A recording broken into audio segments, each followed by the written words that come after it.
Hey guys, tonight we're stepping into a world where your inbox is carved from wood, your message gets hand delivered across deserts, and your emojis are, well, sacred lines handed down for thousands of years.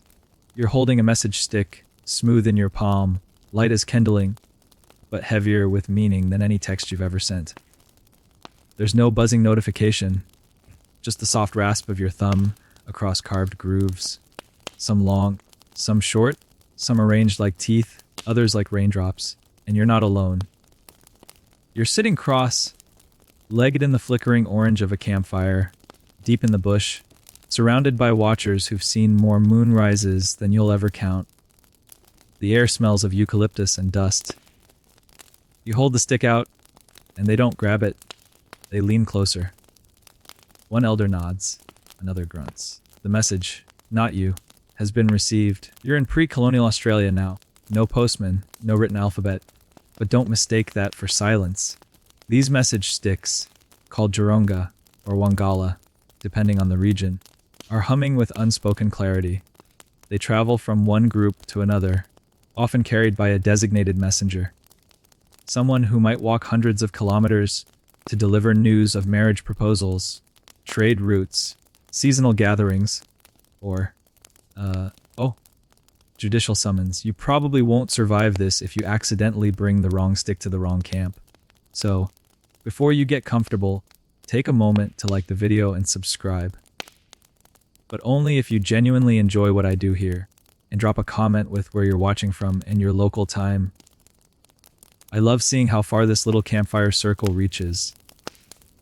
Now, dim the lights, maybe turn on a fan for that soft background hum, and let's ease into tonight's journey together.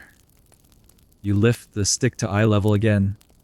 The carvings don't shimmer, but something about them feels alive. They're not decorative, they're functional. This stick is a carrier, a passport, and occasionally a lifeline. It says who you are, where you've come from, and who sent you. In societies where oral history reigns supreme and every tree, rock, and creek carries storylines tied to the dreaming, the mythic past that's always present. These sticks are like hyperlinks embedded in bark. Historians still argue whether every group used message sticks the same way. Some say they were universal communication tools, others think they were mostly ceremonial. But most agree they were practical objects. Imagine in a continent as sprawling and sparsely populated as Australia, communication over long distances had to be both efficient and respectful. You couldn't just stroll into someone else's land without permission. The stick gave you legitimacy. It said, hey, I'm not just some nosy wanderer. I was sent. Fringe researchers have even speculated that certain geometric patterns, encoded distances or directions, like early GPS coordinates made from triangles and notches. Mainstream archaeology rolls its eyes a bit at that, but it's still debated whether the shapes followed strict symbolic grammar or allowed for improvisation by each maker. Tonight, the stick you hold was made from coolibah wood, dense and resistant to splitting, perfect for long journeys. It's only the length of your forearm, but it feels like a baton in a relay you didn't know you'd joined. Passed hand to hand, it's part of a continent, wide network, a web spun without paper or pen. As you hold it longer, the fire crackles and the wind makes the dry leaves whisper above. You remember reading how message sticks were often presented alongside oral explanations. The carvings alone weren't enough. They were mnemonic devices, reminders for trained minds to recall detailed, nuanced stories, kinda like having a PowerPoint slide, but needing the presenter to actually explain what the pie chart means. There's one notch that runs diagonally, clean and shallow. You trace it with your thumb, and the elder watching you grins. That one, that's a birth announcement. Someone's become a father. Another cluster of dots near the end signals a ceremony coming up at the next full moon. And a horizontal line bracketed by triangles. That might be a trade invitation, or a warning to avoid a cursed waterhole. Cool. The funny thing is, you're never 100% sure, Scholars agree the interpretation of message sticks varied widely, sometimes even within a single language group. Like emojis today, ask 10 people what the eggplant emoji really means, and you'll get at least 6 different answers. Still, the message sticks worked. They fostered trust, built alliances, and sometimes prevented bloodshed. You think about how our own messages, texts, DMs, tweets, can spark wars or save friendships. But there's something about carving your thoughts into wood, then handing them to another human to walk across the desert for you, that just feels more sincere. The stick in your hand feels warmer now, as if it remembers being passed from palm to palm. You tilt it slightly, and under the firelight, new grooves become visible. Lines you didn't notice before. Maybe the wood shifts in different lights. Maybe your eyes are just adjusting. Or maybe the message is only for those willing to stare long enough. In the darkness beyond the fire, you hear the low call of a nightjar. Another traveler, another signal. You're not alone in carrying your story tonight. You rise just after dawn, your feet still warm from sleeping close to the ashes of last night's fire. The stick is tucked in a small pouch against your chest, safe, snug, and humming with quiet purpose. Today you walk, not for pleasure, not for adventure. You walk because someone needs to know something, and you're the lucky soul picked to carry that knowledge. The land around you stretches wide and mostly flat, with tufts of spinifex and scattered ghost gums shimmering in the morning heat. This isn't just any journey. It's a thread in a network that's older than nearly any other system of human communication. Before mailboxes, before radio towers, even before the first alphabet, Aboriginal Australians had already perfected the art of sending messages across vast distances. No stamps, no inboxes, just people. And sticks. You skirt a dry creek bed as your toes bite into red dirt, and you think about how long this tradition has lasted. Archaeologists believe message sticks have existed for at least several hundred years, possibly millennia. The sticks served a singular purpose: to carry verbal messages across tribal boundaries with trust and authority. Carved with intentional symbols, they gave messengers access to territories where, under normal circumstances, they might be considered intruders, or worse, threats. Historians still debate whether message sticks were used universally across all Aboriginal groups. Australia has over 250 distinct language groups, each with its own customs and laws. Some used message sticks frequently, while others preferred verbal envoys or ceremonial dances. But in many regions, especially the central deserts and the top end, these carved artifacts were indispensable. You pause near a termite mound shaped like a cathedral, shading your eyes as a hawk circles overhead. The stick you carry is short, barely longer than your forearm, but it feels weightier with every kilometer. It represents more than just a message. It's a cultural contract, a silent passport. You think about how, without it, you wouldn't dare approach another mob's camp without facing suspicion or spears. But with it, you might be greeted with a nod and a place by the fire. In your mind, you picture the countless other sticks carried across this land, by messengers young and old, in sandstorms or monsoons, their bare feet pounding out ancient roots. These weren't random walks. The journeys followed known songlines. Paths tied to ancestral stories from the dreaming. These invisible tracks connected water sources, sacred sites, and trading hubs. And in a landscape where GPS doesn't exist and road signs are just termite mounds, songlines guided not just direction but behavior. Some of the oldest message sticks were etched using stone tools, flaked obsidian or sharp quartz. Later, when iron was introduced through trade or colonial contact, the carvings became more refined. But the stick itself remained simple, usually a piece of native hardwood, whittled down, smoothed, and engraved with geometric symbols, lines, arcs, dots, cross-hatches. You'd be tempted to call it abstract art if it weren't so precise. You think about a weird little detail you read once. That in some regions, the ends of the message stick were carved differently on purpose, so the messenger would always know which direction the message was meant to go, like old-fashioned return addresses, but with way more style.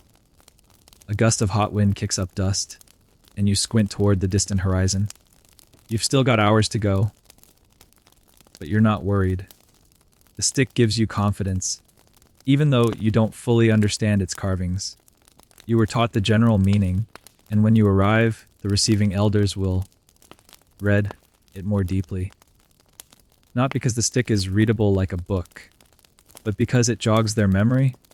It's the physical prompt for an entire oral narrative, like holding a key to a story locked in someone else's head. Some anthropologists argue that this makes message sticks a form of proto-literacy. Others push back, saying they're more like memory aids than actual writing systems. The truth, as usual, lies somewhere in the middle. The point isn't to read the stick like a scroll. It's to honor the message through ritual and trust. The act of carrying it, of presenting it with respect, is as important as the message itself. As you pass a cluster of cycads, you remember a funny fringe theory. Someone once claimed the dots and lines on message sticks could be early forms of binary code, like zeros and ones in eucalyptus. You chuckle to yourself, imagining an Aboriginal IT department from 6,000 years ago. You cross a dry plain where the heat wavers like a mirage. The silence out here is thick, broken only by the occasional buzz of insects or the crunch of gravel underfoot.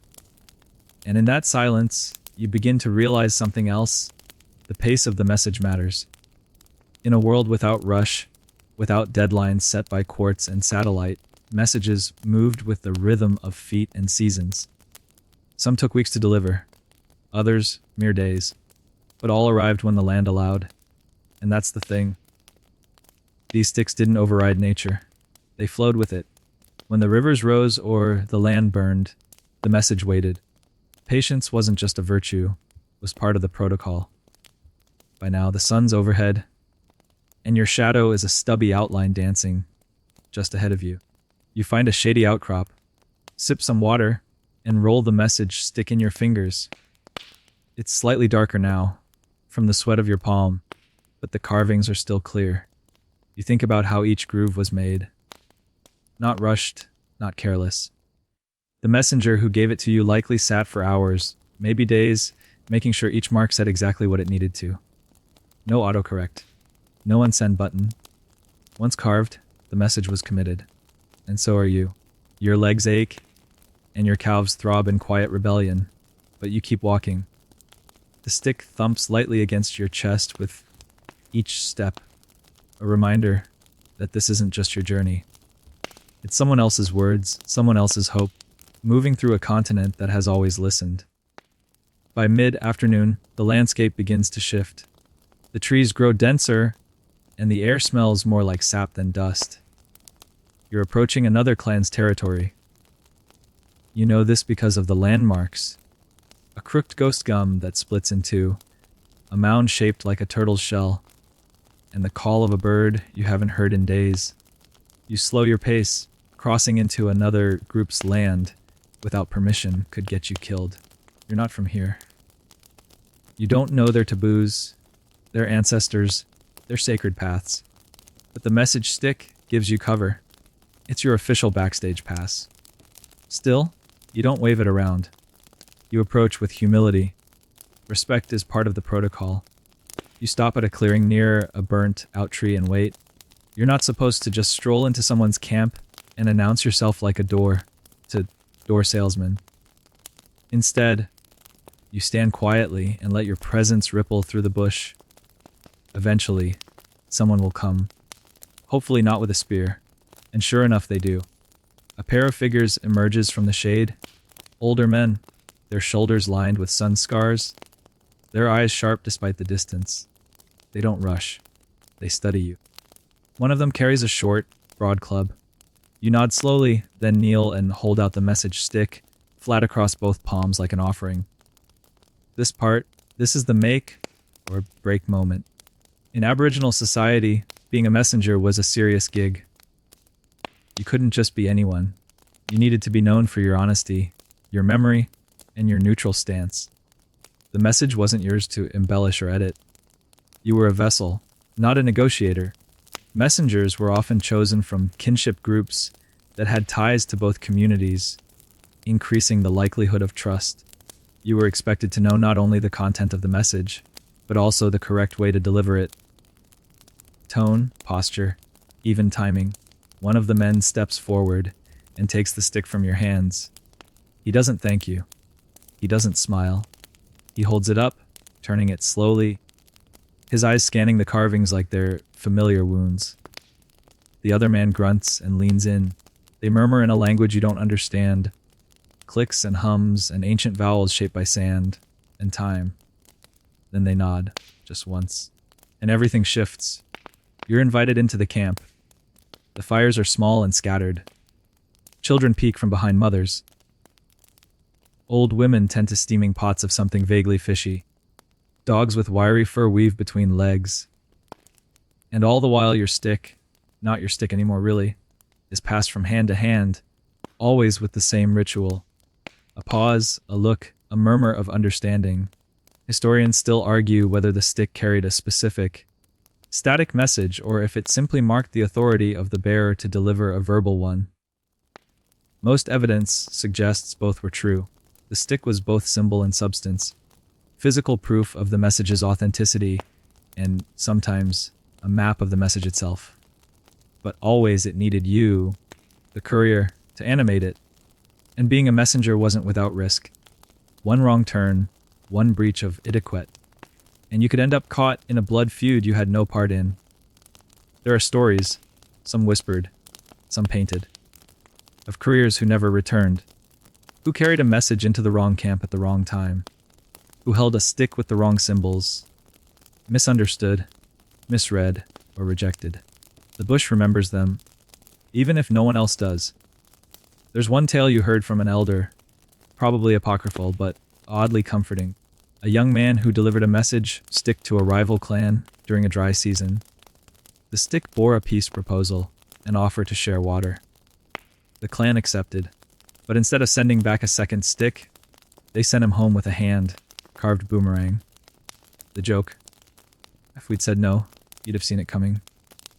Quirky, sure, but also profound. These were not just messages. They were acts of trust and sometimes acts of surrender. The evening comes fast, the sky turning amber and violet. You're offered food, a place to rest. You sit with the men around the fire, watching as they continue to study the stick. It lies across a flat stone now, and someone traces a line with the end of a charred twig, matching it with a name, a place, a date you didn't know. You're not part of the conversation, but you're still essential. Without you, the words don't move. There's a gentle rhythm to it all. How the stick becomes not just a tool but a stage, a focus point for memory and debate.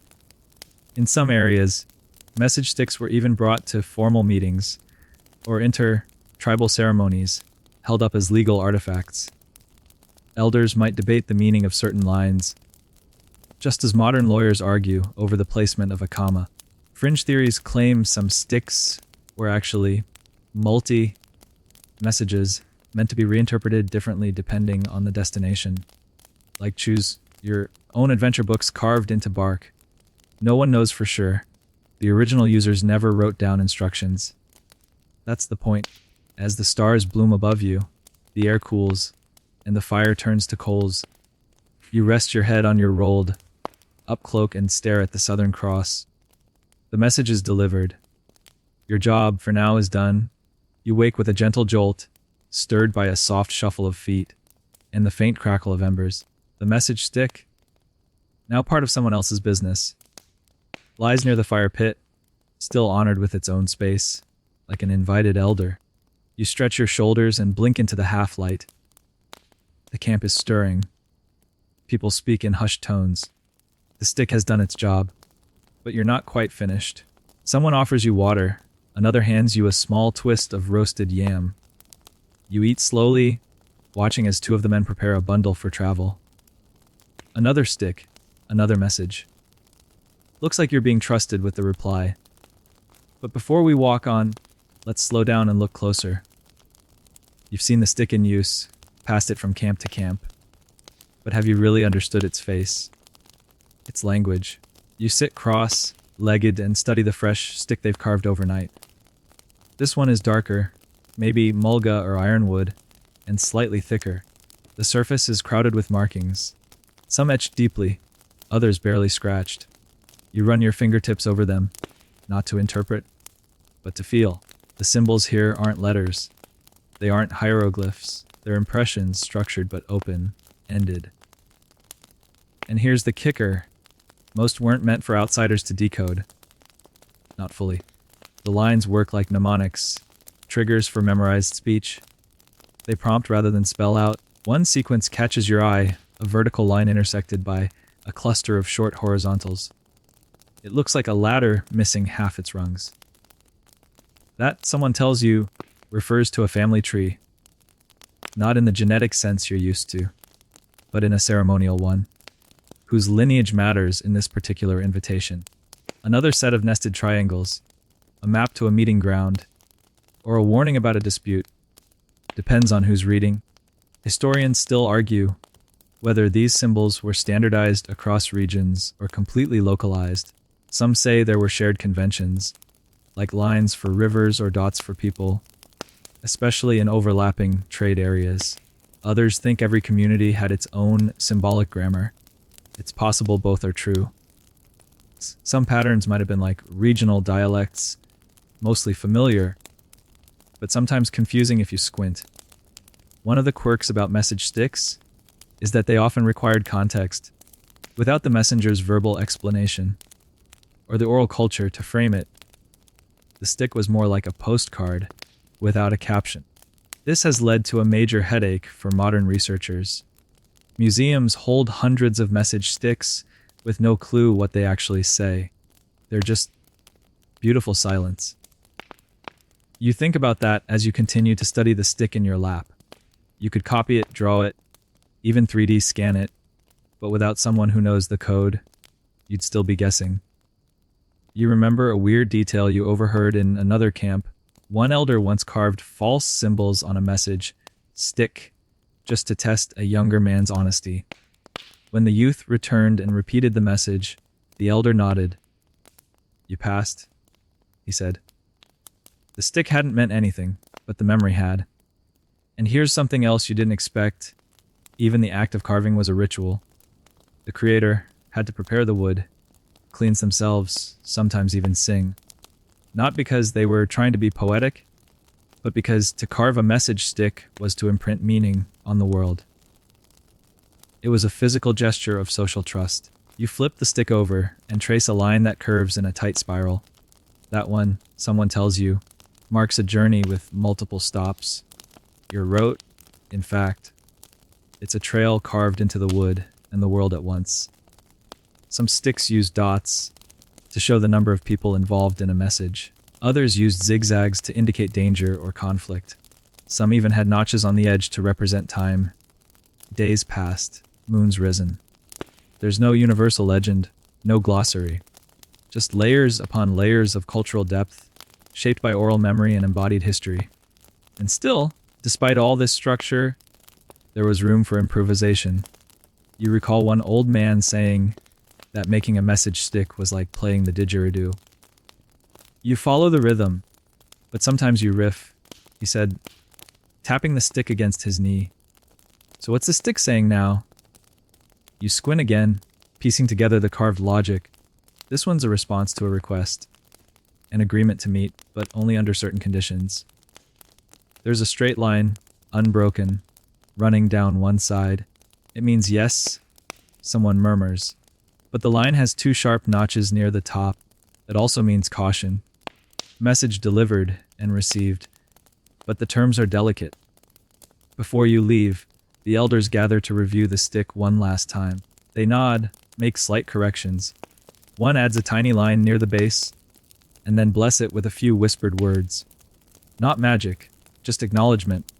This stick isn't sacred, exactly, but it's serious. You tuck it into your pouch and prepare to move on. You wonder about the people who've done this before you.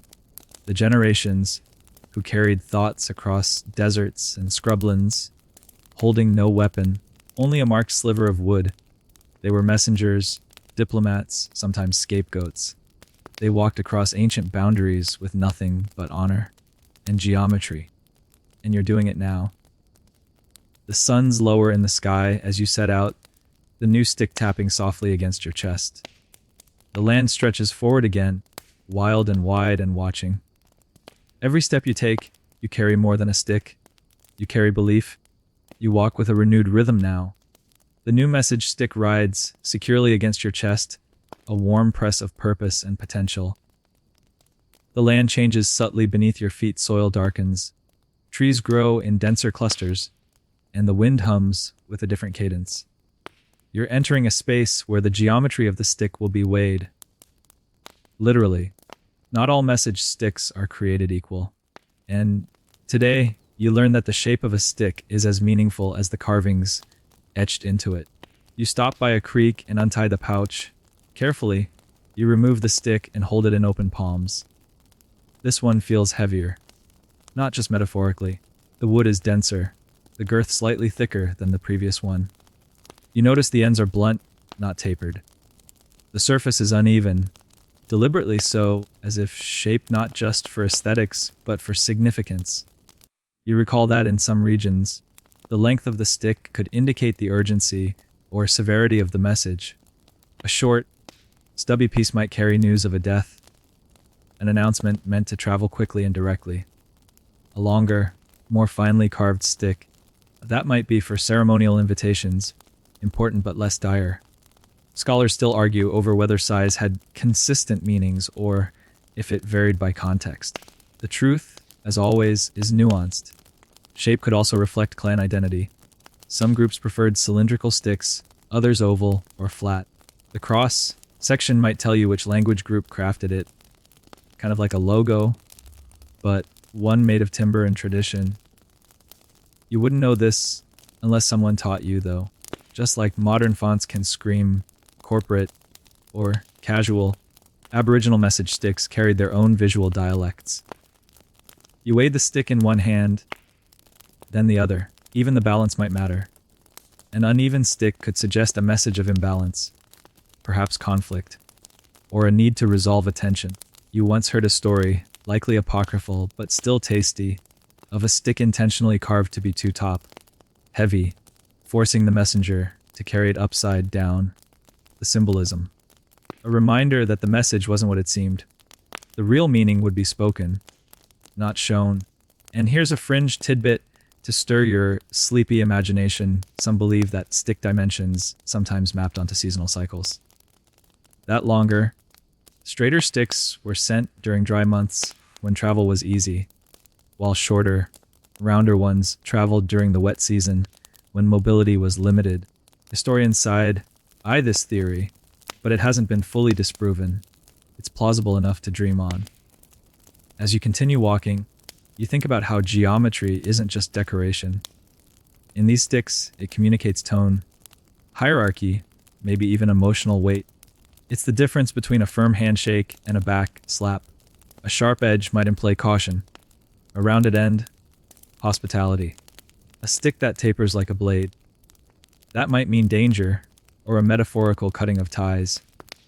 You're starting to see the stick not just as a message, but as a physical argument, a sculptural thesis. You can't read it the way you read this sentence, but your body knows something's being said. That awareness hums under your skin. By late afternoon, you reach a small hill that offers a view of a distant tree line. Your next destination. You settle down for a break under a oak and pull the stick out again, this time just to hold it. You're not a carver yourself, but you try to imagine the hands that made this. It probably took hours. Not because it had to, but because it should. The act of carving a message stick wasn't rushed. It was meditative, deliberate, and it had its own spatial logic. Certain symbols were placed only near the top. Those typically referenced the sender. Others near the base, the recipient. The middle, that's where the story flowed. You remember one elder explaining it like this. Top tells where it came from. Middle says what's going on. Bottom tells who should listen. A simple three-part geometry. But within that, infinite variation. Some sticks were carved with fire, hardened points. Others with sharpened bone. The lines weren't always deep. Some were shallow scratches meant only for those who knew what to feel for. In fact, it's believed some sticks were never meant to be read by sight at all. They were tactile tools, meant to be felt, not seen. Like braille for ancestral memory. In a way, that's poetic. These messages traveled in silence, their meanings locked inside lines only a few could interpret. And even then, the meaning could shift depending on who held it, what was said, and when it arrived. The geometry reinforced all of that. You hold the stick up to the sky, turning it slowly. The sunlight glints off the ridges, casting little shadows along the curved surface. And just for a second, you wonder, do the shadows themselves say something? You tuck it away and begin the descent toward the trees. As you walk, your mind keeps circling that idea that the physical form of the stick was part of its language. Like how a handwritten letter feels different from an email. The medium doesn't just carry the message. It is the message. The wind picks up, rustling the dry grass. Somewhere nearby, a kookaburra laughs. You chuckle too, thinking how little geometry has changed. We still judge messages by how they look. The layout of a page, the font of a headline, even the color of a text bubble. Aboriginal messengers knew that truth long before any graphic designer had a Pinterest board. You walk on, the stick shifting with each step. Straight lines, angled cuts, a body carved with more meaning than most books carry. You're just the vessel. But tonight, you carry a shape that speaks volumes. You arrive at twilight. A thin mist curls at your ankles, swirling between roots and shrubs like some forgotten whisper of the dreaming. The camp ahead is modest. Just a few shelters made from bark and woven reeds, ringed with low fires that glow like sleepy eyes. But the atmosphere is expectant. They've seen you coming. You step into the clearing slowly, not out of fear, but reverence. This is a place where decisions are made, not by shouting or strength, but by lines traced in wood and stories older than empires. You pull the message stick from your pouch with both hands and hold it low, the way you were taught, not as a boast, but as a gesture of trust. A group of elders sits around the central fire. No one speaks. They don't rush. The silence stretches, warm and unhurried, like soft breath on the back of your neck. Finally, one elder motions. You approach and kneel, presenting the stick like a sacred offering. They take it without a word. The eldest among them holds it up to the firelight. He turns it this way and that, letting the shadows play across the carved lines. You watch as his face shifts subtly, brows lifting, jaw tightening, eyes narrowing slightly as the message unfurls in his mind. No one speaks still. This is the firelight moment. A test not of language, but of comprehension. A ritual of communal reading, where the stick is passed hand to hand like a hot ember, and each elder gives a grunt, a nod, a small hum of agreement or disagreement. This part is more than just interpretation. It's consensus. You recall that in many Aboriginal communities, group consensus was the core of decision-making. The message stick, while personal in design, often required collective decoding. One elder might recognize the sender's signature curve, while another recalls a previous message from that same person. Together, they triangulate the stick's truth. Historians still argue whether this kind of communal reading created more ambiguity or clarity. Some say it blurred intent, allowing for softer negotiations. Others argue it solidified accountability. If multiple elders agree on the meaning, the response is stronger. Tonight, they agree. The elder closest to you turns to the others and mutters a phrase. They nod. Someone tosses another log on the fire. The message has been received and accepted. No fanfare, no applause. Just a low hum of approval. You exhale, shoulders sinking with relief. Now comes the second phase, the firelight conversation. One of the younger men, perhaps in his 30s, starts speaking quietly to the elder. His voice is low, but insistent. He gestures toward the stick and then toward the east. A name is spoken. A place. Possibly a complication. You catch only fragments, but it's clear the stick has stirred more than confirmation. It's raised questions. Someone passes around a pouch of water-soaked seeds. Another rolls a tight twist of bush tobacco. The mood shifts, laughter bubbles in one corner, counterbalanced by a serious exchange in another. The message, though carved, is still alive, its meaning not set in stone, but warmed by fire and voice. And here's where things get interesting. You notice one elder pull a small pouch from beneath his cloak. He opens it slowly, reverently, and withdraws a second message stick. Older, worn smooth from years of handling. He lays it beside the one you brought. The two lie together like an argument and its reply. He begins tracing their lines in tandem, comparing symbols, building a story not from one stick but from two. It's said that some families kept ancestral message sticks for generations, not as relics, but as living records, like scrolls you could carry in a pouch. Some were only shown during specific ceremonies, others during conflict resolution. Occasionally, a stick would be held near a fire until the soup made its lines clearer. In extreme cases, a stick might even be burned, to symbolically end a conflict, or to erase a dishonored message. You wonder how many stories have been burned this way. How many truths vanished in ash. The elder across from you looks up. His eyes are milky, but his voice is sharp. He asks you a question. You nod slowly and respond, not with new information, but by repeating exactly what you were told to say, word for word. You're not here to embellish. You're a delivery person, not a storyteller. The message, now complete in its physical and verbal form, belongs to the fire. It's not all solemnity, though. Someone cracks a joke, something about the last messenger bringing a stick so short it barely made it past the camp dogs. Laughter ripples around the fire. Even the elder chuckles. You smile, grateful that the tension has softened. And now the stick is passed again, this time to a woman who carefully examines the edges. She murmurs something to a child beside her. You catch a word you know, story, not message, story. That's the thing, these sticks weren't just news, they were stories, condensed and encoded. Not fiction, not fairy tales, but narrative arcs who said what, when, to whom, and why. The geometry was the scaffolding. The community supplied the heart. You sit back, watching the flames crackle. The night deepens, stars prickle into the sky. The stick lies beside the fire now, resting. Like a tool that has completed its task, or maybe a guest who doesn't mind the company.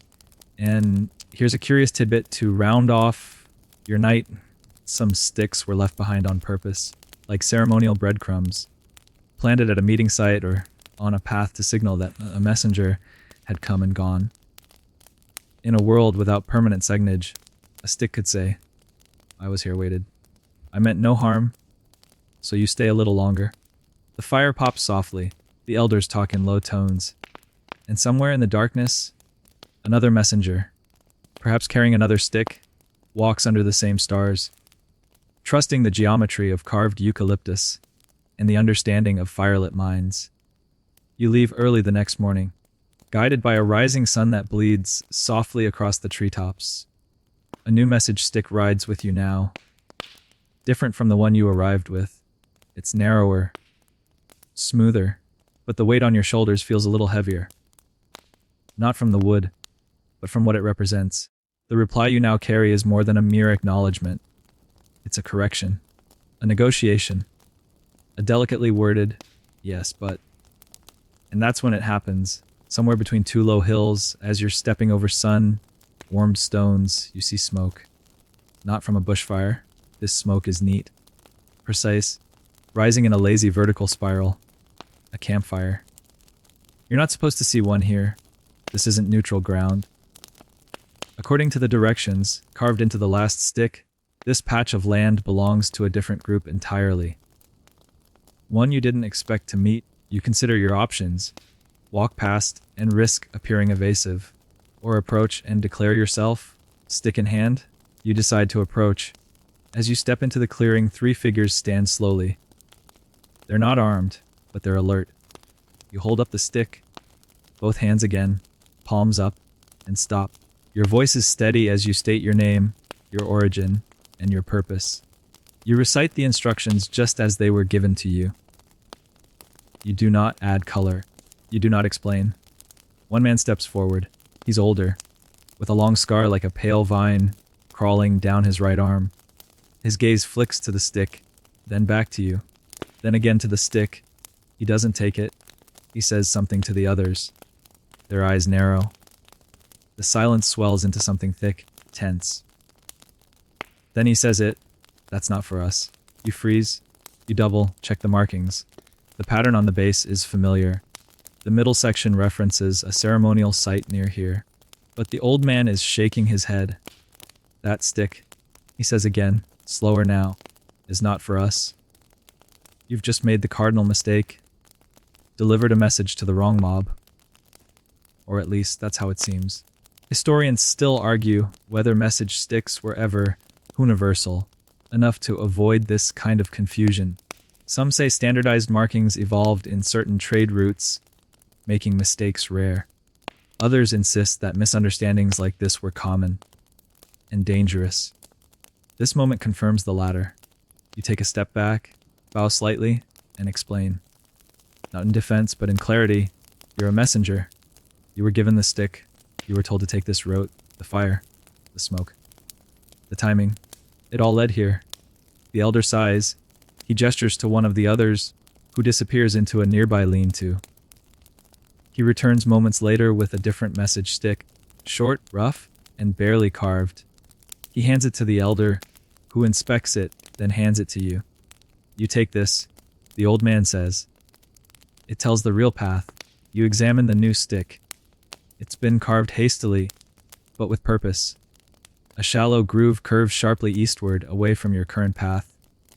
A corrective route. You've been redirected. The elder still won't touch your original stick. Not even with a finger. That, you realize, is important. Touching the wrong message can carry spiritual consequences, especially if it's seen as interfering with someone else's business. Even an honest mistake like yours could have caused offense. You're lucky, and not everyone is. You think of a tale you heard around another fire, a young man delivering a message of goodwill to a neighboring clan. He'd memorized the message perfectly. The stick was valid, but the path he took crossed sacred ground, closed for mourning. He didn't know. And the clan didn't listen to his explanations. The stick was burned. He was turned away. There were no second chances. Message sticks operated under a strict, but often invisible protocol. You needed to know not just the message, but the map, the politics, the emotional temperature. You had to account for ceremony schedules, seasonal taboos, even personal histories. A stick carried more than symbols. It carried context. Fringe researchers have speculated that messengers sometimes carried multiple sticks at once, like alternate drafts of a message. One for diplomacy, one for trade, one just in case things went wrong. If true, that would make them early masters of audience segmentation. You don't have that luxury. You carry the corrected stick now, tucked beside the original, and you chart your new path carefully. No shortcuts. No improvisation. This time, you'll double. Check every landmark. The hills, the water holes, the termite mounds, shaped like jagged tombstones. The mistake sticks with you. Pun fully intended. You've learned that the message isn't sacred just because it's carved. It's sacred because of how, where, and by whom it's delivered. By evening, you find a small ridge that overlooks your revised route. The air is cooler here, and the land opens wide like a lung ready to exhale. You sit beneath a tree and take both sticks out. One for delivery, one for correction. You don't feel ashamed, just humbled. These aren't just artifacts. They're relational tools. They only work when relationships are intact. When you carry a stick, you carry someone's trust. But more than that, you carry a web of invisible threads. between people, between histories, between laws written not in ink, but in bark and breath. You roll the original stick between your palms and whisper an apology, not because you did wrong, but because you nearly did. The stars bloom overhead again. No fire tonight. Just you, two sticks, and the quiet understanding that mistakes happen, even in the oldest postal system on Earth. The next few days stretch long and quiet. Your corrected path winds through unfamiliar country, sparser now, with wary bushes and dry grass whispering across the tops of your feet. The sky is pale and hard, and there's a brittleness to the air that cracks when you exhale. Still, you press on, the two sticks packed carefully in your pouch, one of duty, one of correction. Then, something unexpected. As you crest a ridge near a gnarled boab tree, its swollen trunk full of silent stories, you spot movement below. A small figure crouched beside a fire, tending to something with deliberate care. You pause, watching. The figure stands, brushes dust from their knees, and notices you. They wave. You descend cautiously. This isn't a formal camp, just a resting point. But even in these liminal spaces, the rules apply. You announce yourself, not loudly, but with the tone of someone who knows their place. And you hold out your message stick in greeting. The figure steps forward, younger than you expected, maybe just into adulthood. They nod at the stick and then surprise you. They show you theirs. It's unlike any you've seen. This one isn't made from eucalyptus or mulga. It's bone, white, slender, and cool to the touch. Not because of magic, but because it's made from emu bone, polished smooth and etched with soot, darkened lines. You've heard of these bone message sticks. Rare, and usually reserved for deeply personal messages, matters of mourning, inheritance, or spiritual grievance. You glance closer, and your guide explains in a hush, it's a mourning stick carried between families after the passing of a respected elder. It's not for negotiation. It's not for ceremony. It's for sharing grief across distance. Historians mostly agree these bone-based sticks were never widespread. Their fragility made them impractical for long treks, and their symbolism made them sacred. But in certain regions, especially among central desert groups, they were considered the only proper form for particular messages. Fringe theories suggest some were even buried with the dead as a final transmission. You ask, gently, how far the stick has traveled. They shrug. Far enough. That's all they'll say. As you sit beside their fire, trading silence more than stories, you learn about the materials used when wood wasn't available or appropriate. Not all of Australia is lush with message, stick-worthy trees. In the arid stretches, people adapted. Bone, bark, even hardened mud were used in desperate times. And then there's the truly curious case of the feathered sticks. Your new companion tells you of an old woman they knew, long gone now, who once used emu feathers tied around a small reed. The feathers weren't just decorative. They indicated that the message was gentle, that no one should feel threatened. Like an ancient peace flag, it was sent ahead of actual conversation, often during tense times or inter-clan marriage arrangements. That's the thing with message sticks. They weren't a single tool. They were a concept, a protocol, a platform that could take many forms depending on need, region, and resource. A stick could be flat or round, wood or bone, adorned with ochre or wrapped in hair. It didn't matter what it looked like, as long as everyone understood what it meant. You hear a strange bird call in the distance. One you don't recognize. Your companion stiffens slightly. That means it's time for me to move on, they say. You nod, not pressing for explanation. They rise, tuck the bone stick into a narrow pouch strapped to their chest, and give you a small nod.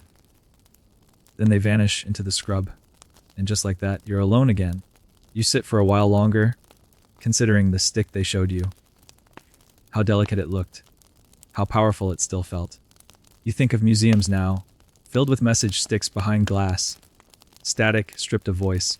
Some were probably bone or bark or covered in ceremonial ash, but now they're inert, cold, That's not how they were meant to exist. Message sticks were never designed to be permanent. They were made to move, to live. They were not artifacts in the way collectors imagine.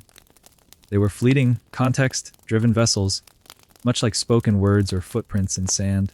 And here's a quirky thought to chew on. Some researchers believe there were edible message sticks. Not literal sticks, but symbolic messages carried in the form of prepared food. A bundle of fish tied with a specific grass, or a yam cut in a certain pattern, might say, "We share this with you." No lines, no dots. Just the geometry of generosity. It's not proven, but it's poetic. As dusk settles in, you take out your current stick and look at it afresh. Compared to the bone one, this is downright industrial, long, symmetrical, made to survive 1,000 miles. But it's still part of the same lineage, still meant to carry meaning with dignity. You wonder, what would a plastic message stick look like today? Would we carve them into USB drives? Send them by drone? Upload them to the cloud? Probably. But you suspect something would be lost in translation. Something sacred about handing a message directly to another person, watching them hold it, tilt it, listen to it with their fingers and eyes and soul. You wrap your stick again, tuck it into its pouch, and prepare to sleep under the open sky. No tent, no roof, just stars above and cool earth below. Somewhere out there, someone else is carrying something fragile across another ancient path. And for tonight, that's enough? You wake with the kind of clarity that only comes after a night of silence. The stars have slipped beyond the horizon, and in their place, a rosy blush spreads across the east. The stick rests beside you, catching first light in its carved grooves, and for a moment you don't move. You just watch it. It almost seems to breathe, because this next leg of your journey isn't about delivering a message to a person. It's about traveling through a story etched into the land itself. You've heard whispers of these kinds of sticks. One's less about negotiation and more about navigation. You set off not toward a known camp, but along a route mapped in lines that only make sense if you know the dreaming. This stick, its middle section in particular, is different. The carvings loop and spiral, zigzag and double back. At first glance, they look almost chaotic, but as you walk, you begin to recognize the genius. The lines are paths, routes through the dreaming landscape. In Aboriginal cultures, geography is not passive. It sings. It pulses with meaning. Every creek, boulder, hill, or dry patch of grass is part of a songline, a route that traces the footsteps of ancestral beings from the dreamtime, the mythic era when the world was shaped. Songlines aren't just stories, they're living maps. And this stick, it's a kind of a bridge songline, a message that guides you not just from one place to another, but through a tapestry of myth, memory, and instruction. You pass a split rock that mirrors a triangular carving on the stick's end. You skirt a ridge whose bend aligns with the zigzag groove you traced last night. And as you step into a dry riverbed, you remember this is where the rainbow serpent was said to have burrowed underground, forming waterholes that still shimmer with heat mirage even when bone dry. Historians still debate whether these sticks functioned as literal maps or more abstract guides. Some argue they pointed to sacred sites, others that they acted more like memory prompts for oral recitations. In reality, both interpretations may be true. Like the songlines themselves, the stick's function depends on who holds it and why. You pause at a peculiar stone, flat on top, with a carved groove running across it like a lip. It's not marked by humans, but it feels significant. You check the stick again and find a small circle carved into the bottom corner. Coincidence? Maybe. But your skin prickles all the same. These landscape-aligned sticks were likely used in ceremonial contexts when groups had to travel across unfamiliar or restricted land. The stick didn't just get you through customs. It whispered directions that avoided dangerous areas or led you past places forbidden to outsiders. Kind of like a mystical GPS, minus the irritating recalculations. You think about one old story you heard in a camp far west of here, a message stick used to settle a dispute over a watering hole. The stick didn't say, "You win." It just drew a third path, past both contested spots, leading both parties to a new place, previously unused but spiritually linked to both. It didn't choose sides. It rewrote the rote. And here's a fringe tidbit for your dreams tonight. Some believe that certain sticks vibrated when held near key songline points. Not literally vibrated, don't get too sci-fi on me, but that elders felt a resonance, a pull in their gut when the lines on the stick aligned with the land beneath their feet. Scholars call this anecdotal. The old people call it knowing. You cross into a grove of paper barks, their thin skins peeling like forgotten messages. The wind picks up, carrying the papery rattle of dry leaves. The stick feels warm now, warmed by both sun and meaning. You grip protectively, but reverently. You realize something else, too. This stick wasn't meant to be read by a single person. It's a teaching tool. A guide for a group. Maybe for children being brought to ceremony, or initiates tracing the boundaries of their lore. It shows not just where to walk, but why you walk. And every line, every bend, is part of a story. One groove cuts across the stick at an odd diagonal. You couldn't quite place it earlier, but now. Standing on the edge of a canyon, the wind roaring softly, you see it. A cleft in the earth that mirrors the groove exactly. It's the place where, legend has it, a spirit ancestor fell to his knees and wept, forming the ravine with his grief. You walk along its edge, not out of curiosity, but out of duty. Because message sticks don't always carry words. Sometimes they carry paths. You camp that night beside a stone ring, old, half collapsed, but clearly placed. You've seen enough to know it's not random. The stick lies beside you, and as you drift toward sleep, you trace its grooves again, this time whispering aloud the landmarks it helped you find. The ancestors walked here. Their stories shaped these hills. Their voices echo in sticks like this, carved by hands that remembered not just distance, but meaningful distance. So you lie under the stars, the stick nestled in red dust beside your shoulder, and feel something strange. Like maybe you're the one being carried now. You rise to the hush of pre-dawn. The land around you still wears its shadows like a blanket, and the only sound is the creak of your joints as you sit up. You reach for the stick, not because you need to move yet, but because you want to hold it. After the Dreamtime trail you just followed, it feels more like a companion than an object. And today, you realize something deeper. This stick, like many before it, will soon leave your hands, but not before it faces its greatest challenge.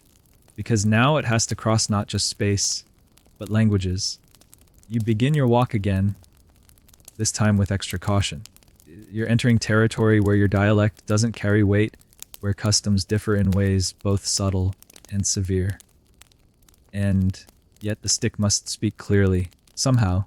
Historians marvel at this, how a single object, carved with abstract lines and cryptic geometry, could traverse the vast linguistic diversity of pre-colonial Australia.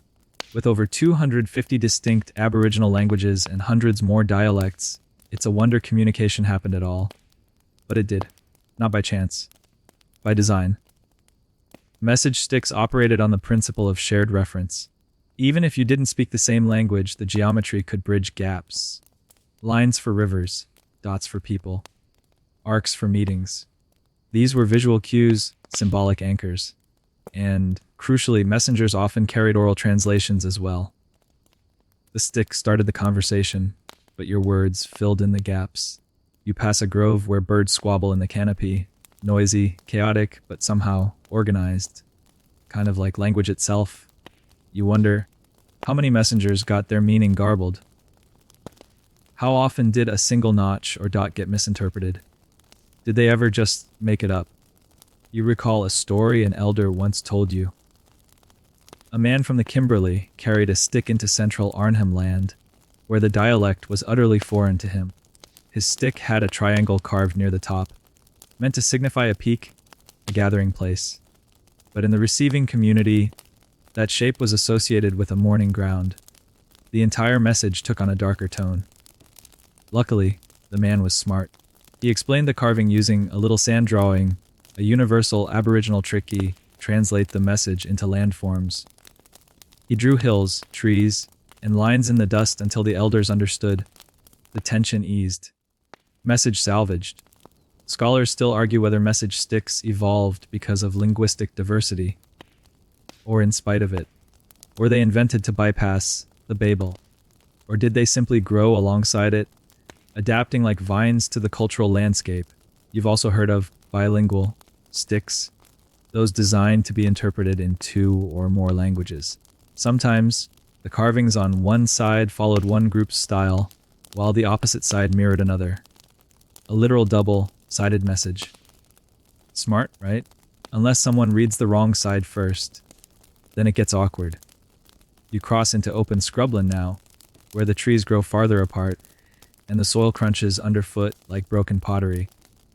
Ahead lies your next stop, a seasonal gathering site used by multiple clans during specific moons.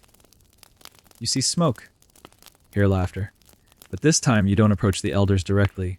You find a young man near the edge of camp and speak softly, asking him to take the message, stick to those who can interpret it best. He frowns. Where are you from? You tell him.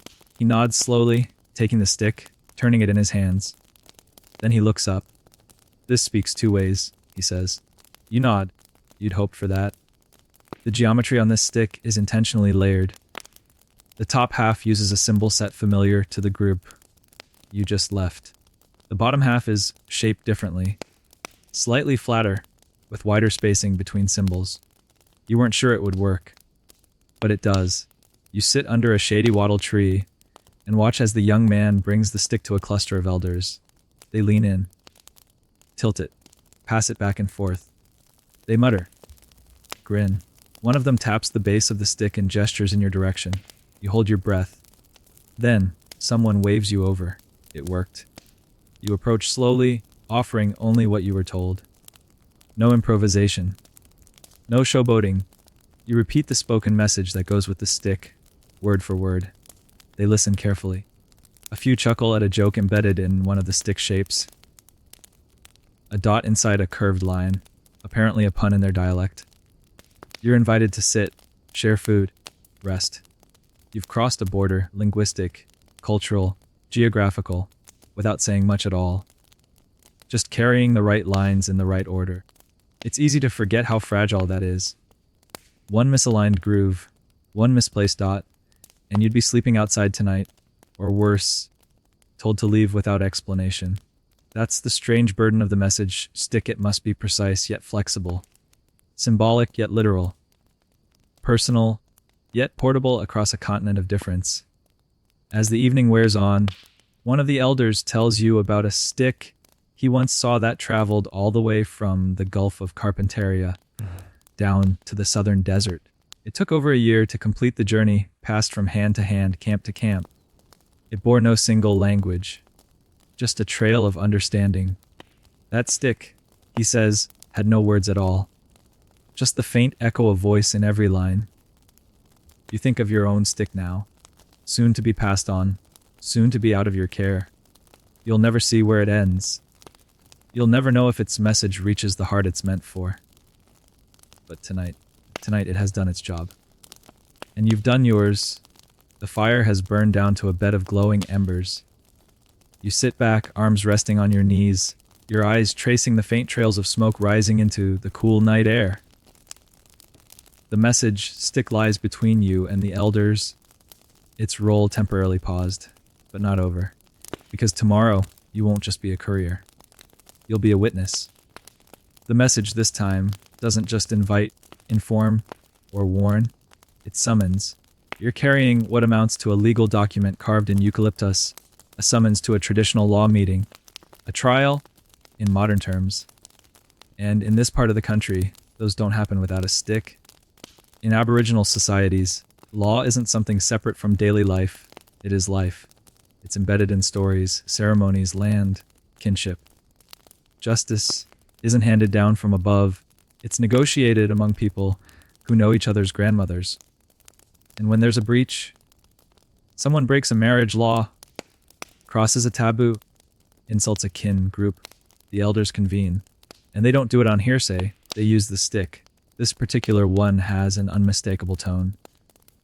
It's longer than most, and the carvings are deep and angular. The symbols are sharp, almost aggressive, with a cluster of vertical lines at one end that resemble tally marks. You know from your instructions that these indicate the offense, not in specifics. You're not told the details. But in weight, severity, this is serious. Historians still argue whether law sticks were standardized or regionally distinct. Some insist the markings had rigid meanings, like court seals.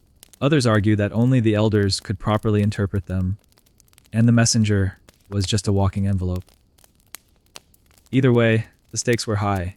You sleep lightly, one eye half open, ears tuned to every shift in the wind.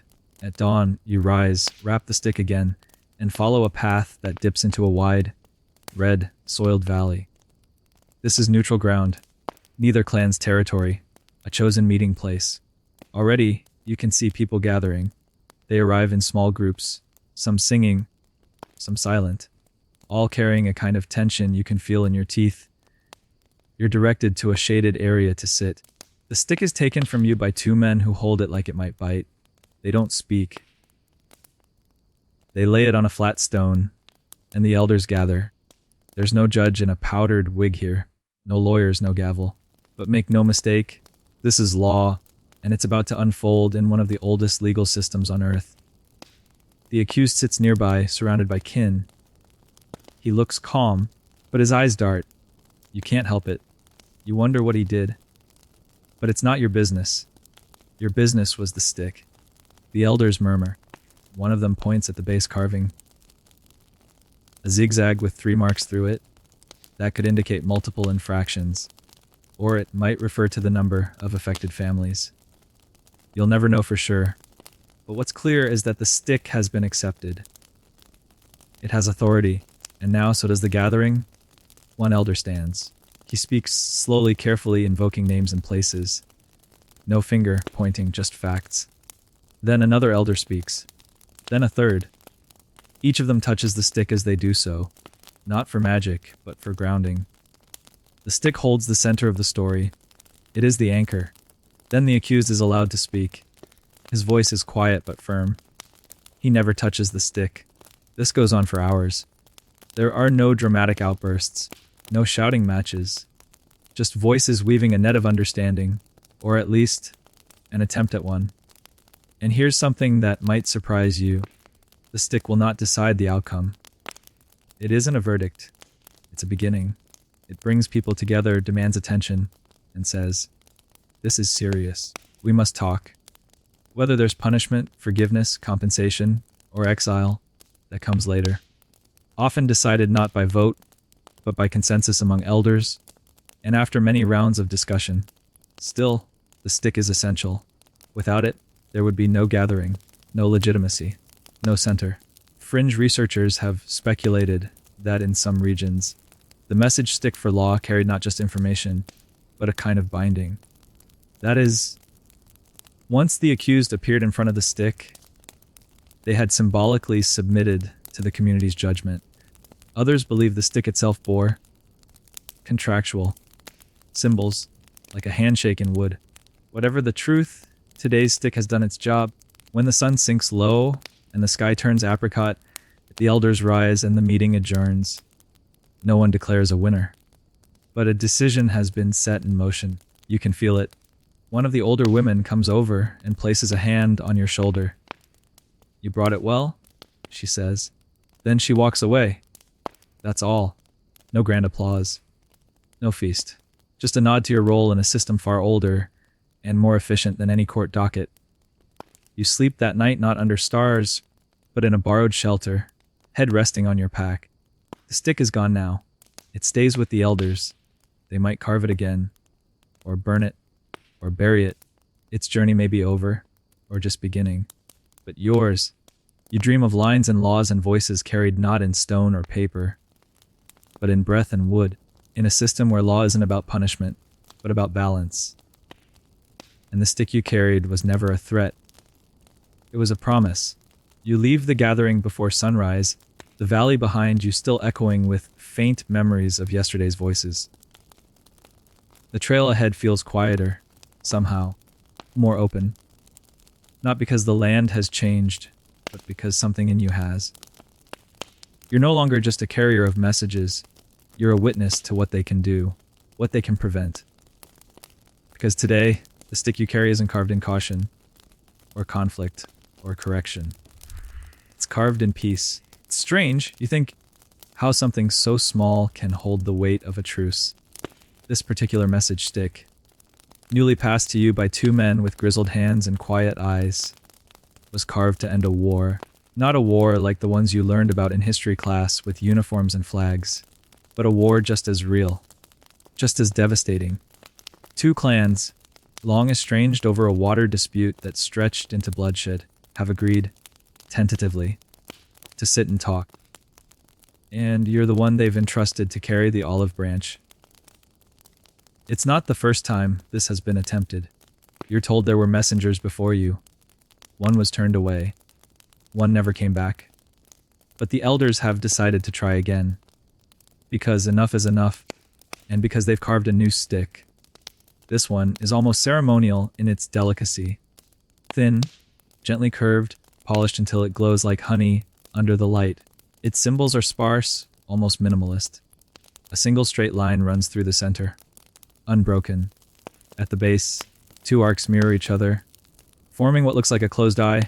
You're told that means rest, not defeat, not surrender, just rest. Historians often highlight the diplomatic role of message sticks, how they weren't just about communication, but conflict resolution. When tensions escalated, when trade broke down or alliances fractured, a message stick could be a literal lifeline. It said, "Let's talk." And sometimes, miraculously, that was enough. You walk with deliberate pace, every step calibrated. The stick's lightness doesn't match its significance, but your body adjusts. You cradle it not like a weapon, but like a bird that must not be startled. You pass landmarks that once marked separation, a forked tree said to divide clan territories, a dry creek that became a frontier. Each of these places carries memory, of ambushes, of shouted threats, of weeping mothers. But you walk through them anyway, because the stick says you must. You remember a fringe theory that some message sticks used for peacemaking were intentionally plain. No flourishes, no dense patterning. The idea being that simplicity could not be misread.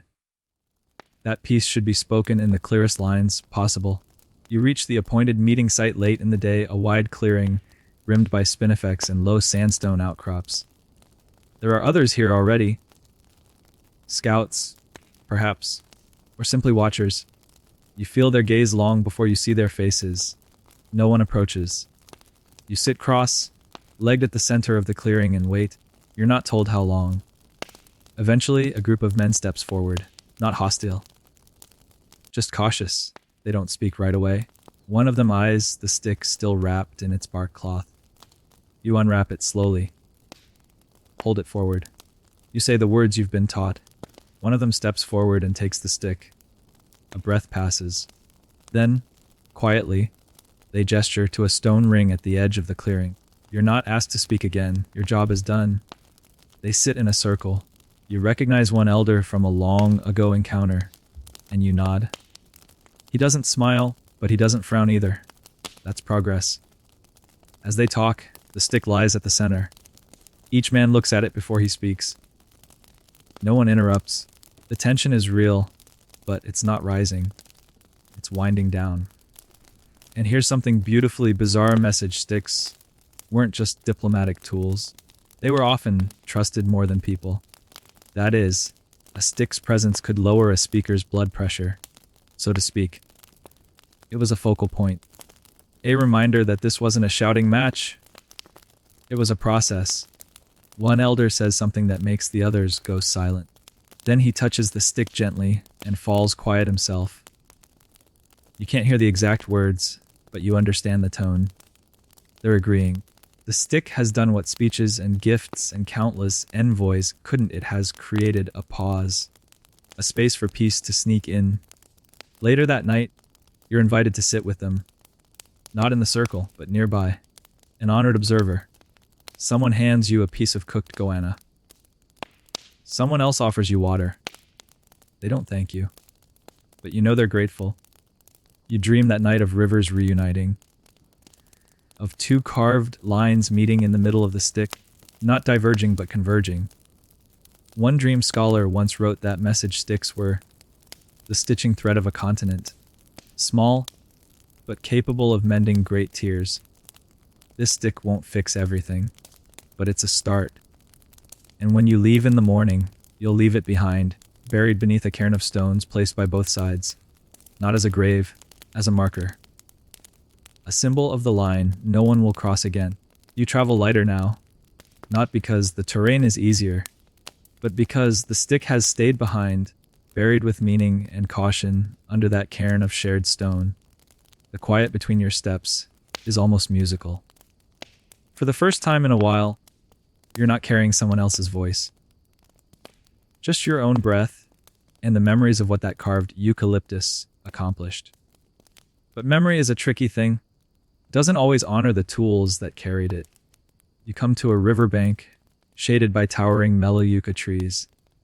A small camp has gathered here, a mix of families with weathered faces and quiet eyes.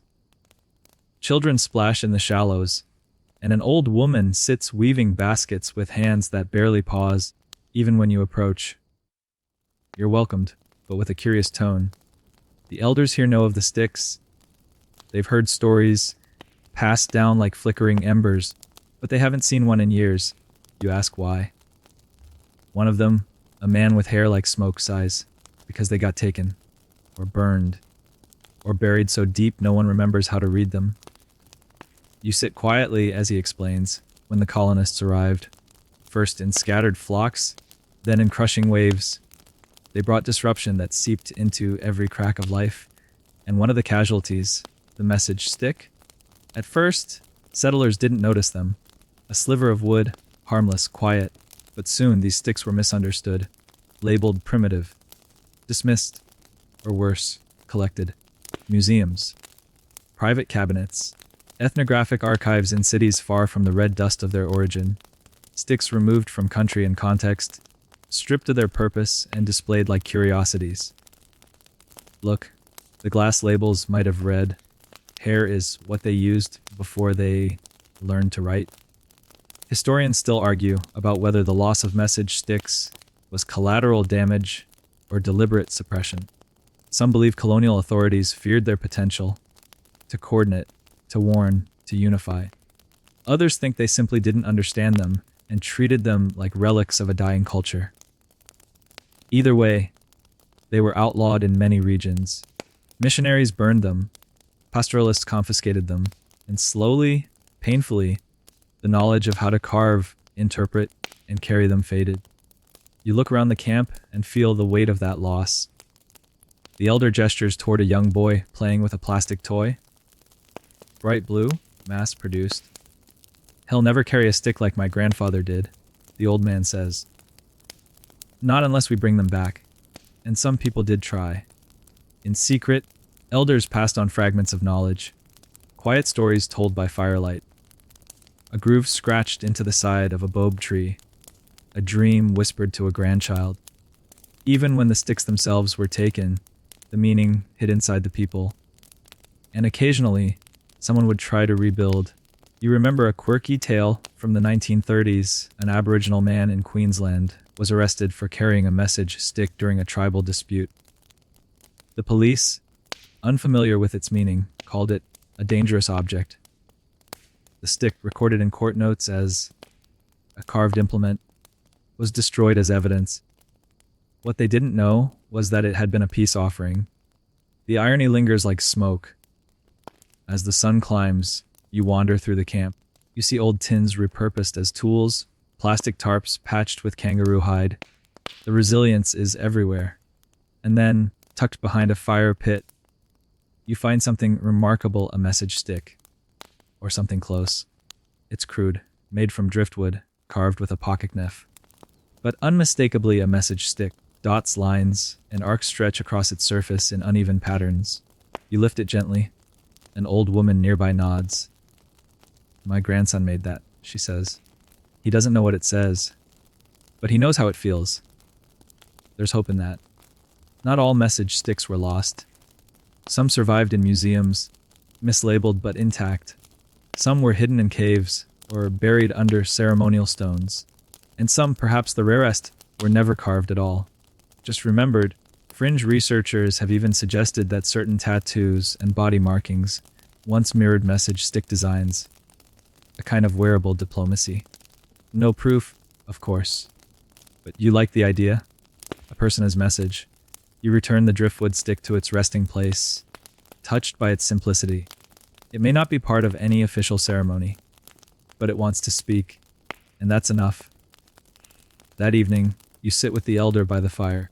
He tells you about his father's last journey, how he carried a message stick hundreds of kilometers to call people home for a corroboree. They dance for 3 days. Then the stick was burned. It had done its work. You ask if he ever carved one himself. He shakes his head. Didn't know how. Wasn't allowed. But I remember the feel. Smooth, but with stories inside, like holding someone's heartbeat. The fire crackles. The night deepens. You think of all the sticks that now sit silent behind glass. Mute, mysterious, misinterpreted. And you wonder what they would say if returned to their land. If touched again by the hands of those who knew them. If carried down the red tracks they once helped create. Maybe they'd say nothing. Maybe they'd sing. For now, you let your eyes close, drifting into sleep with the image of a carved stick floating gently down a river, bumping against roots, whispering to the reeds as it passes. Not lost, just waiting. Dawn filters through the trees like soft breath. The camp is still, save for the low murmurs of a waking mother and the rhythmic thud of a child pounding roots with a stone.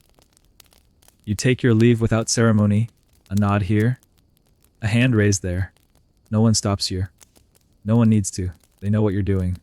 Because today, you're not just continuing a journey. You're witnessing a resurrection.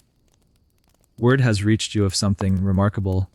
In communities far from this place, the message stick is coming back, not as a museum piece, not as a tourist trinket, but as a living, breathing practice. And so, you go to see it. It takes days. You ride partway with a group traveling by ute, then walk the rest through low scrub and muddy flats. The smell of smoke greets you before the people do. It's a good sign. This camp is different, brighter, louder, speckled with canvas tents and folding chairs. A temporary festival of sorts. Not commercial, communal. There are songs, and art, and laughter that comes from deep in the belly. And in the middle of it all, message sticks. Not just one or two. Dozens. Some held, some laid out carefully on mats. Some carved from traditional woods. Coolabah, acacia. Others made from offcuts and scraps, even repurposed broom handles. But every single one pulsing with intention. You crouch beside an artist who's just carving a stick with a swirling spiral that seems to dance across the grain. That's a journey, she says. Birth to death to spirit. She's not just reviving the form, she's innovating. Blending tradition with contemporary expression. In many Aboriginal communities today, message sticks are being reimagined as tools for cultural education, protest, diplomacy, even therapy. They carry old stories and new meanings alike. A stick might bear a family's history, a map of stolen land, or a prayer for healing. You watch as one is handed from elder to teenager, and back again. It's not ceremony. It's continuity. Historians have begun to take notice, of course. Some academics now consult with Aboriginal artists and knowledge holders to recontextualize the message, sticks gathering dust in archives. Others are documenting the symbols afresh, not to decode them, but to understand how meaning is made in community. There's a healthy debate, too. Some elders argue for strict revival, using only traditional materials and designs. Others advocate for adaptation, One man shows you a stick made of recycled plastic, painted in ochres and embedded with GPS coordinates. It talks to the land and the internet. He says, grinning. You can't help but admire it.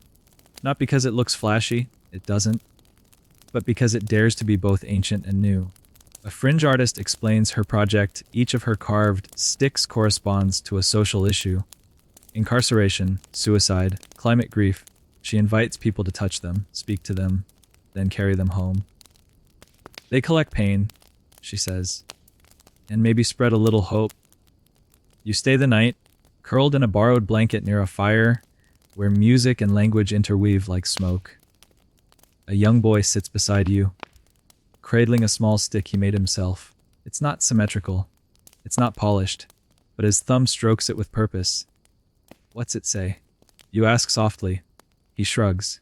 Not sure yet, but I think it's still thinking. And maybe he's right. These new sticks don't always speak in the old dialects. They don't always follow the strict linear motifs. Some are painted. Some are etched with lasers. One, astonishingly, glows in the dark. But they all say something. They all point to a reawakening. Not a return to the past, but a weaving of it into the now. You hear of schools where children learn to make message sticks as part of their language revival classes. Of healing camps where survivors carve their stories into sticks, then walk them along old paths, not to deliver, but to release. One community in the Northern Territory even used message sticks during a government meeting. Each delegate handed one to represent their vote. No ballots, just carved consensus. And you think, maybe that's the best legacy of all, not the stick as artifact, but the stick as invitation. To listen, to understand, to carry. As you prepare to leave the camp, someone gifts you a new stick. Carved from ashwood, it's light and smooth, decorated with lines that swirl like wind trails. It doesn't say anything yet. The carver tells you. It's for you to figure out. You tie it gently to your pack, not to carry a message, but as one. The road ahead calls. The past echoes. And somewhere out there, new messages are waiting to be carved.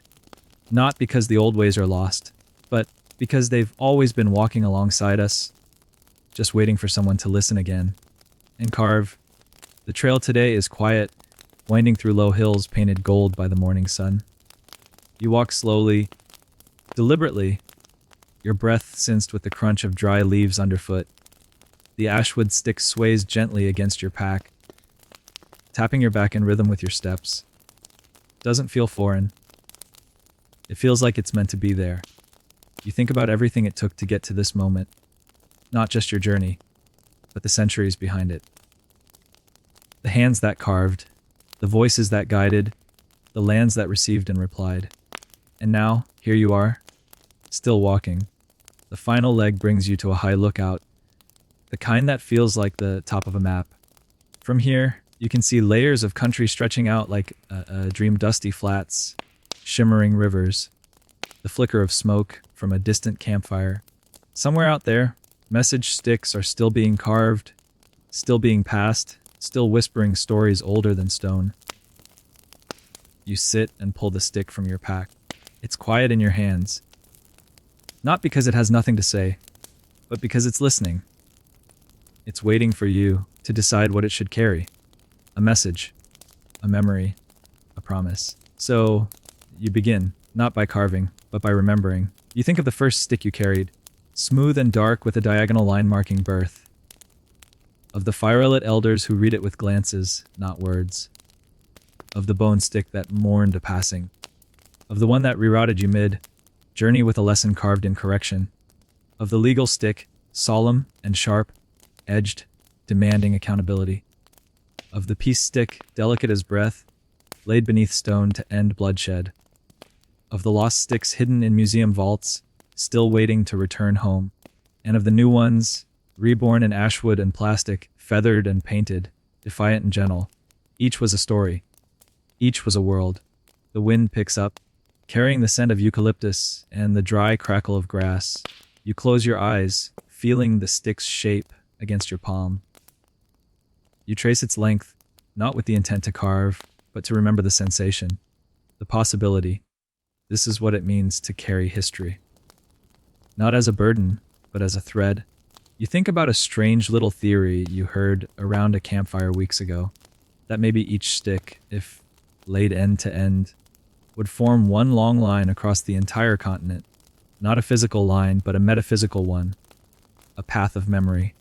A great ancestral story, walking itself forward through time, one carved groove at a time.